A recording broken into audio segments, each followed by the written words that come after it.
folks, I've had a request to explain how I made the Boppy, and I'll explain it as best as I can. This is the pattern that I used. Now she's quite small, so I did not allow a seam allowance. If you've got a bigger baby, you might want to allow a bigger seam allowance. And I folded my, I used the wrong side of the material and I laid it over the top because it was nice and thin and light coloured, so I could see through it, and I traced over the shape. Obviously your bit of material would need to be bigger. And then once I'd done that, I folded it in half. Okay, so it's folded over down the side bit, down this part here, folded over. So obviously you need to make sure your material is twice as wide, and then I cut the shape out like this down the fold. So when you unfold it, you've got double of that. So you've got the whole kind of crescent shape once you've cut it out, and you need to do two of those, one for the underneath and one for the top.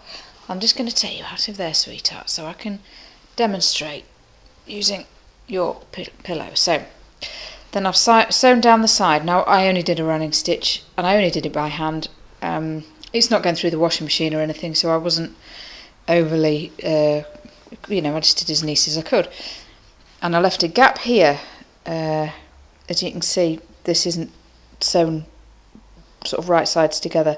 I left a gap here, right sides together, sewed around the edge so it's nice and neat, you can't see the join. Turned it inside out, poked it full of stuffing, and it took quite a lot, almost a whole bag actually, so be aware if you've only got a little bit amount you will use more than. And then I tried it on her, and my husband said, oh, that needs more stuffing, and he was right, it did, it was too soft, so I stuffed it a bit more. And then I was neat actually, and I did a seam.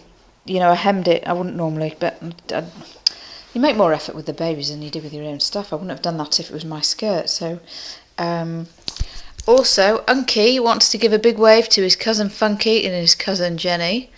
Hey Funks! And I wanted to show you this cushion because it reminds us of our very special Auntie Tanya. Well, their Auntie Tanya, my friend Tanya. I've had this a few weeks, and the only reason I bought this is because it reminds me of your tattoo. I think it's absolutely gorgeous, and it's a lovely reminder of a very special friend. Alright, I hope that helps. If you need to know anything more about it, if I haven't explained it very well, just send me a message. Okay, bye for now.